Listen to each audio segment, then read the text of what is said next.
François Bayrou, les Français ne travaillent pas assez, ils ne produisent pas suffisamment.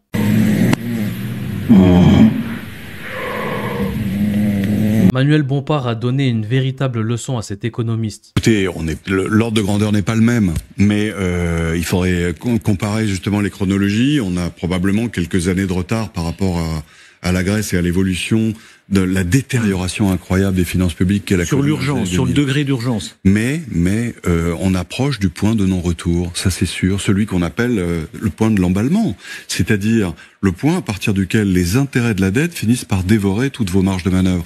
Et là, pour le coup, François Bayrou a raison quand il dit on ne baisse pas en valeur réelle les indemnités, les allocations, les pensions.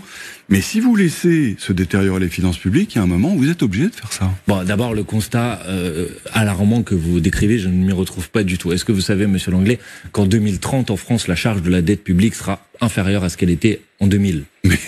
Non, mais bon, donc d'où ça sort ah, ça mais c'est complètement faux. Mais non, c'est pas complètement faux. Mais d'où ça sort? C'est un prix Nobel. Vous le comparez, mais monsieur Langlais, vous devriez pas jouer sur ce sujet parce que vous savez ce qu'on va faire, c'est qu'à l'issue de cette émission, je publierai mes sources. Et il l'a fait, regardez. Chose promise, chose due.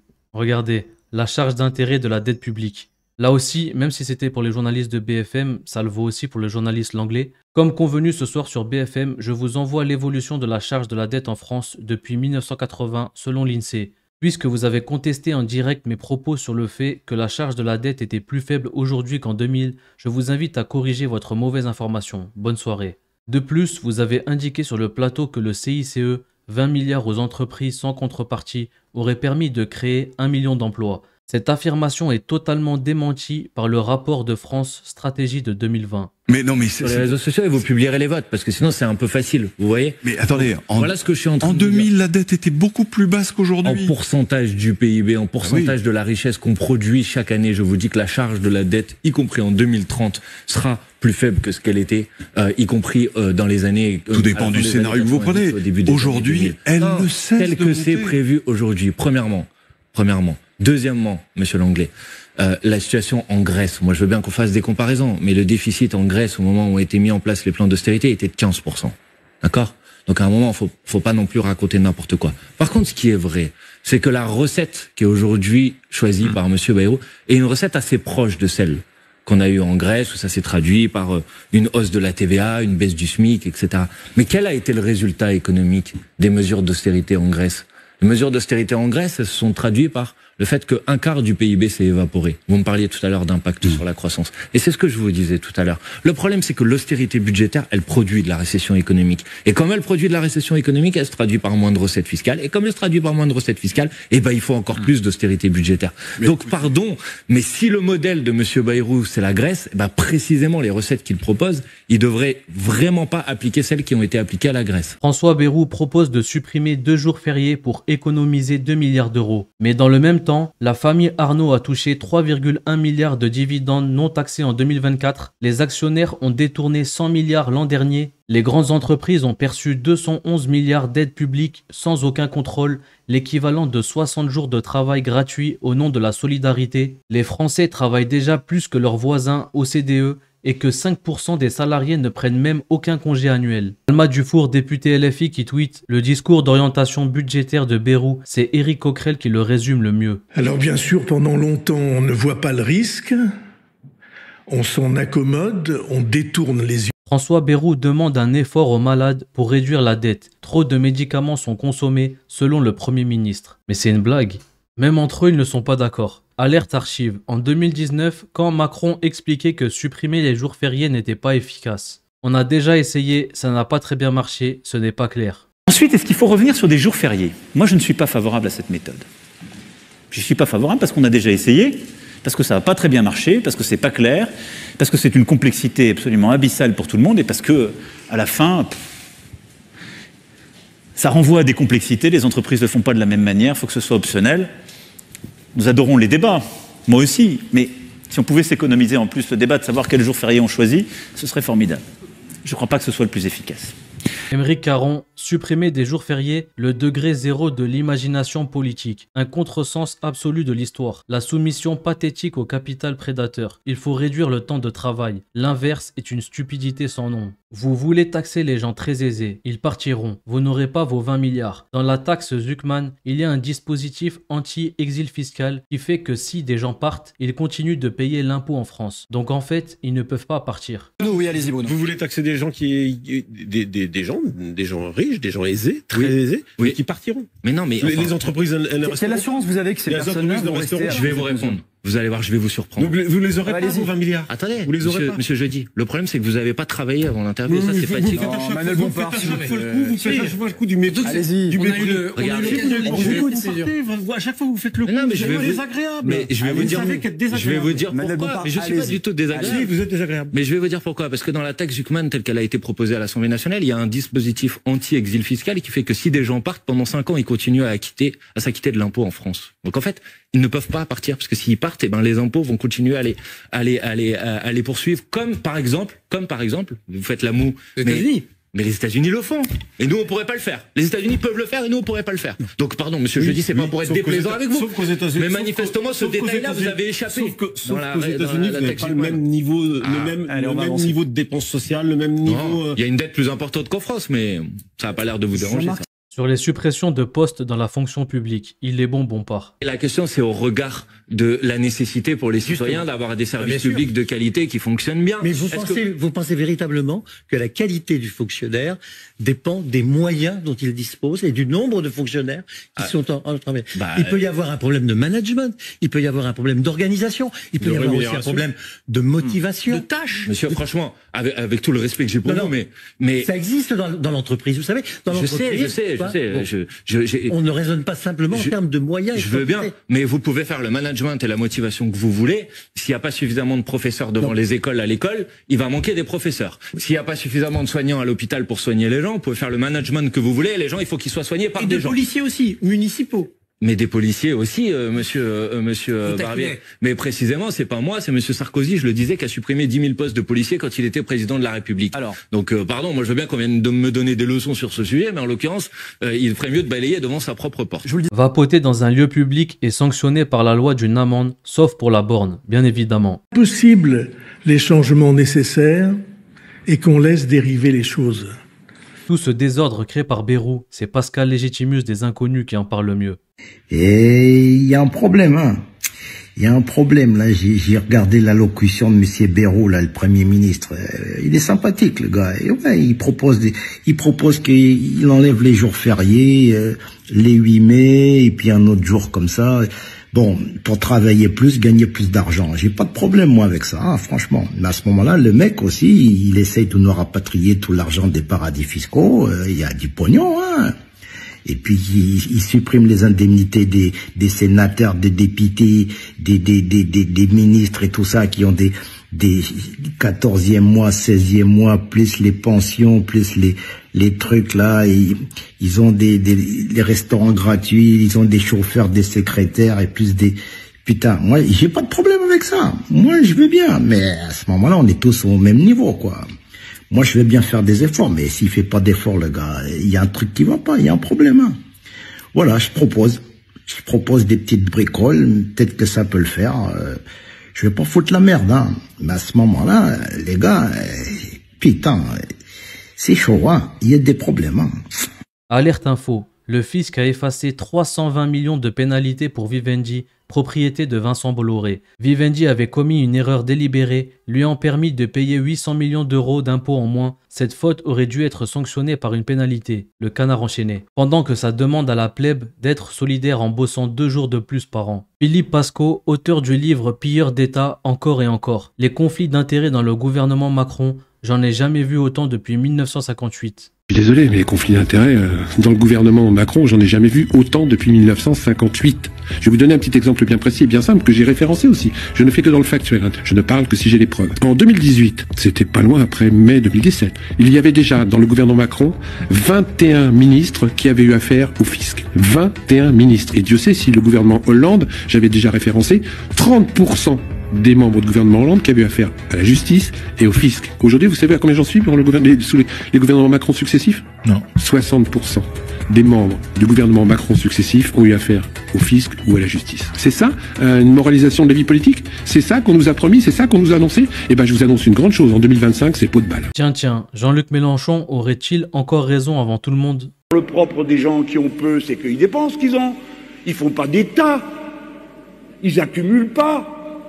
C'est pas leur problème. Leur problème, c'est de vivre. C'est de sortir de la logique de survie. Un peu de bonheur, une petite chose, une autre, des fois des choses qu'on n'a pas pu faire jusque-là. Et on les fait, voilà à quoi servent ces sous que vous leur arrachez avec une telle cupidité. Voilà ce qu'est la vie des gens. Bon. Voilà ce qu'ils ont décidé de vous prendre encore. C'est ça qu'il faut que vous disiez autour de vous. Ce qui est en cause, c'est pas Pierre-Paul ou Jacques. C'est pas la tête que nous avons, l'allure que nous avons. C'est la politique que nous allons mettre en œuvre. Si vous élisez un de ces trois-là, vous allez cracher du sang. Voilà ce qu'ils ont mis à l'ordre du jour. La guerre contre le pauvre.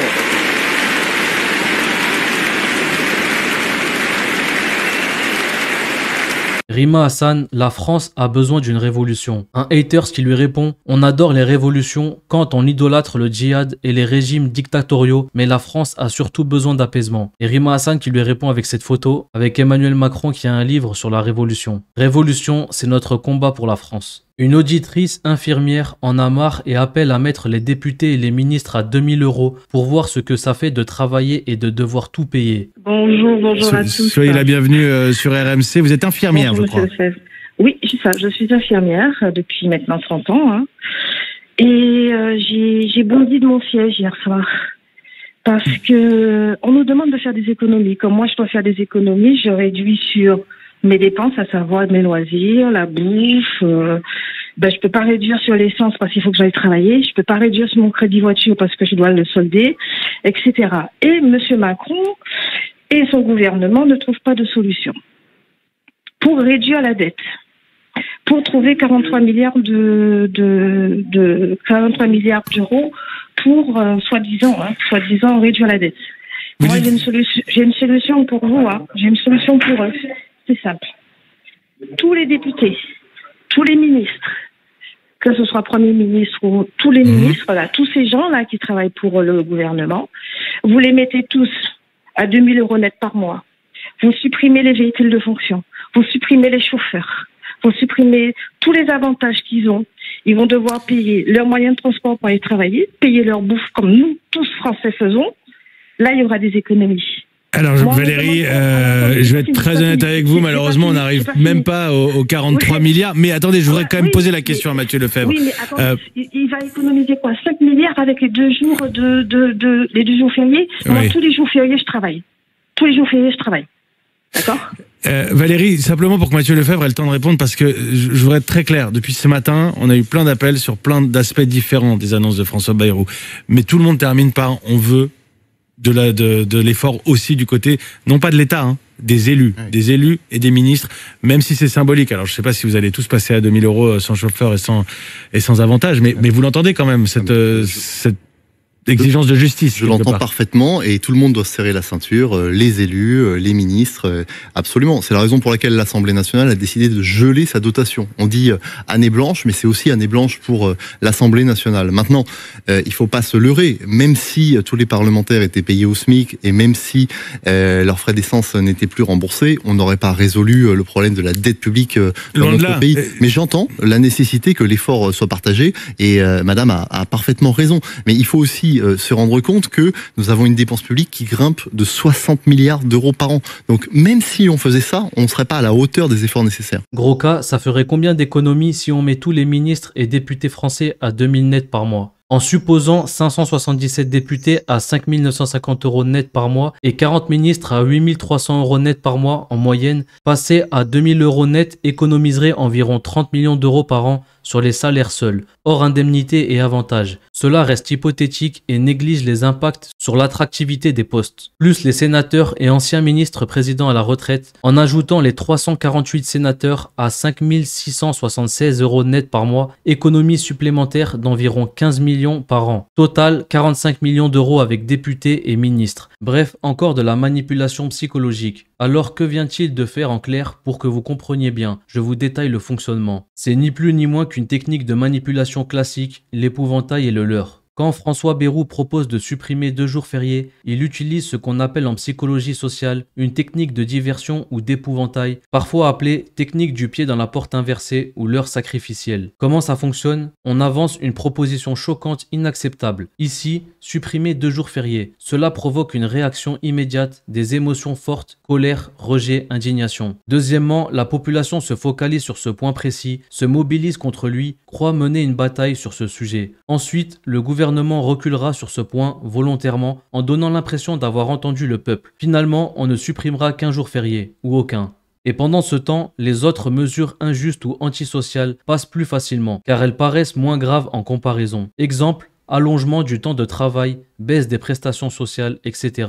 Pourquoi ça marche psychologiquement? Soulagement biaisé. Les gens se disent « on a évité le pire », donc ils acceptent l'inacceptable, pensant avoir gagné quelque chose. Effet de contraste. Après l'annonce choc, toute autre mesure paraît plus modérée, plus acceptable. Syndrome de la fausse négociation. On croit qu'un dialogue a eu lieu, qu'il y a eu un compromis, alors que tout était prévu depuis le départ. Légitimation d'un gouvernement illégitime. En faisant semblant de céder, le pouvoir tente de se redonner une image démocratique et à l'écoute, alors que la stratégie était manipulatoire dès le départ. En résumé, proposer l'inacceptable pour faire passer l'intolérable. Bayrou ou le gouvernement agite un épouvantail, suppression de jours fériés, pour créer une fausse bataille et permettre au reste des mesures, bien plus structurelles et injustes, d'être acceptées par une population déjà épuisée, sous le choc ou soulagée d'avoir évité le pire. Expliqué de cette manière, ça paraît tellement évident. N'oublions pas que ces personnes sont dirigées par des gens qui ont fait des hautes études. Donc la manipulation pour eux, c'est un jeu d'enfant. Rima Hassan, taxer les revenus d'une minorité d'ultra riches qui ont plus que doublé en 20 ans, non. Punir toute la France d'une dérive budgétaire dont les contribuables ne sont pas responsables, oui. Quelle honte. Éric Coquerel, pour faire peur sur la dette, François Bayrou explique qu'elle s'accroît de 5200 € par seconde. À ce compte-là, on peut dire que 6700 € sont donnés par seconde aux entreprises. Quand on a décidé de ne pas remplacer un fonctionnaire sur 2, qu'est-ce qu'on a fait? On a créé les agences et les opérateurs pour accomplir des missions de l'État avec des gens qui souvent étaient de droit privé. Et là, maintenant, on nous dit, ces gens-là, on va attaquer ces agences et les opérateurs, non pas pour les remplacer par les services rendus par l'État, ce qui voudrait dire qu'on ne réduit pas le nombre de fonctionnaires, mais on va les remplacer. Donc en réalité, c'est, j'allais dire, toutes les prérogatives sociales de cohésion nationale, de solidarité, de santé, d'éducation qui sont attaquées. Oui, mais rien ne marche. Et en plus, plus on quand dépense, moins ça marche. Je ne vais pas vous laisser dire que depuis plusieurs décennies, notamment depuis, on va dire, les années 80, 90, on aurait une espèce de keynésianisme. Le fait de donner 211 milliards aux entreprises, c'est le chiffre qui a été sorti par le Sénat. Attendez, ça fait. Mais attendez, il y a quand même des baisses de charges sur le Jean-Luc la moitié. Oui, l'autre moitié, on donne pas. L'autre moitié, on prend moins. L'autre moitié, toutes les aides confondues. Toutes les aides confondues. Qui, entre parenthèses, juste pour faire une petite allusion à sa comparaison un peu stupide, disant la dette s'accroît de 5000 € par seconde, toutes ces aides, ça fait 6700 € par seconde qu'on donne aux entreprises. Vous voyez, c'est en contrepartie, si on veut faire des comparaisons. C'est entre ces 211 milliards et entre, je vous l'ai dit, les cadeaux fiscaux qui ont été faits. Encore une fois, on les donne pas, c'est l'argent qu'on prend pas aux entreprises. Non. C'est différent. Non, c'est quand vous baissez les charges sur les bas salaires, vous permettez aux entreprises d'embaucher des bas salaires. Mais vous et d'être compétitives. Bien sûr, mais vous appelez ça des charges. Moi, j'appelle ça, vous le savez bien, c'est la différence entre vous. J'appelle ça du salaire différé, c'est-à-dire que c'est produit par le travail, et que dans ce qui est produit par le travail, il y a une part du salaire qui a été, après la libération, collectivisée pour assurer des prestations sociales. L'argent que je ne vous prends pas, c'est pas un cadeau que je vous fais. Vous voyez, c'est pas le problème. Mais c'est pas qu'on le reprend, c'est que dans le partage de la valeur ajoutée, d'accord, de la plus-value, de la valeur ajoutée, on a estimé à un moment donné qu'il y avait une partie du salaire qui était socialisée. Donc ça n'appartient pas aux entreprises. En tout cas, ça n'appartient pas aux chefs d'entreprise. Donc cette politique de l'offre qui sévit depuis 2017, non seulement elle a des résultats qui sont très mauvais, mais encore une fois, moi, c'est ma plus grande inquiétude. Les Allemands, ils vont mettre 82 milliards sur l'économie, l'industrie là, cette année. Nous, on va mettre, là, j'ai vu qu'il y avait un plan de 900 millions d'euros. On n'a plus les moyens. On est en été. Merci. Mais ça, c'est vous qui le dites, on n'a plus les moyens. Merci, Eric. Si on allait chercher un peu, on va revenir dans. On va venir, merci. J'avoue que supprimer 2 jours fériés, je n'y croyais pas parce que c'est tellement le niveau zéro de la politique. Je suis consterné. Réagit Jean-Philippe Tanguy aux annonces de François Bayrou. Alors, j'avoue que supprimer 2 jours fériés, quand on a appris cette rumeur dans la journée, je n'y croyais pas. Parce que c'est tellement le niveau zéro de la politique, c'est tellement faire payer tout le monde, y compris ceux qui travaillent dur, sans aucun résultat, que je suis, je dois dire, bien consterné. Voilà. Et en plus s'attaquer à l'identité de la France en disant le lundi de Pâques, on s'en fiche. Ou célébrer la victoire contre le nazisme avec le 8 mai, on s'en fiche. Mais qui sont ces gens? Ils auront vraiment tout saccagé, l'économie, l'argent des Français et même la mémoire collective. Aurélien Lecoq, député LFI, pourquoi quand on fait une année blanche, ça doit être sur les retraites, les prestations sociales, les salaires, mais jamais sur les dividendes et les milliardaires? Ce gouvernement des riches par les riches, pour les riches, doit tomber. L'année blanche, on va dire les choses clairement, c'est une déclaration de guerre sociale. Carrément. Ça consiste tout simplement à sacrifier les Françaises et les Français et les plus pauvres d'entre eux sur l'autel des milliardaires. Pourquoi on fait une année blanche? Pourquoi on ne fait pas d'année blanche sur les dividendes? Pourquoi on ne fait pas d'année blanche sur les aides aux entreprises qui nous ont coûté 211 milliards d'euros l'année dernière et qui nous coûtent 211 milliards d'euros tous les ans? Il faut dire aux Françaises et aux Français qui nous écoutent ce que c'est l'année blanche. L'année blanche, elle va être payée 2 fois plus par les 10% les plus pauvres que par les 10% les plus riches. Je vous ai ramené quelques chiffres pour que tout le monde se rende bien compte. Par exemple, les 10 millions de ménages dans lesquels il y a des retraités, c'est 350 € en moins de pouvoir d'achat. Pour les 15 millions de ménages où il y a des salariés, c'est 105 € en moins. Pour les 2,4 millions d'indépendants, c'est 165 € en moins. Et pour les 1,3 million de chômeurs dans ce pays, ce sera 180 € de moins. Voilà, c'est une saignée sociale. Tous les pauvres sont mis à contribution. Et pendant ce temps-là, les plus riches qui se sont versés l'année dernière, on le rappelle à nouveau, 100 milliards d'euros de dividendes et de rachats d'actions, eux sont tranquilles. Et j'alerte, parce que je sais que le sujet est en train de monter. Tout le monde nous explique que à la rentrée, il va y avoir une inflation, notamment sur les fournitures scolaires, et que toutes les familles les plus précaires vont galérer à aller faire les courses pour leurs enfants pour qu'ils puissent aller à l'école dans des conditions correctes. Eh bien, l'année blanche sur l'ensemble des allocations et des prestations sociales, c'est aussi la non-revalorisation de l'allocation de rentrée scolaire. Ça veut dire que dans un pays où on a battu tous les records de pauvreté, plus 650 000 pauvres l'année dernière, c'est le record absolu depuis qu'on fait des enquêtes sur la pauvreté, on va décider de faire payer aux pauvres les cadeaux que Emmanuel Macron a fait aux plus riches par dizaines, voire centaines de milliards ces dernières années. Sandrine Rousseau à propos de la rentabilité des agriculteurs. Je n'en ai rien à péter de leur rentabilité. Il y a des agriculteurs, eux, qui ont un autre argument. Cette loi, c'est une nécessité, selon eux, pour leur rentabilité. Qu'est-ce que vous leur répondez ? J'en ai rien à péter de leur rentabilité. Et puis je pense qu'en fait, c'est pas le sujet, quoi.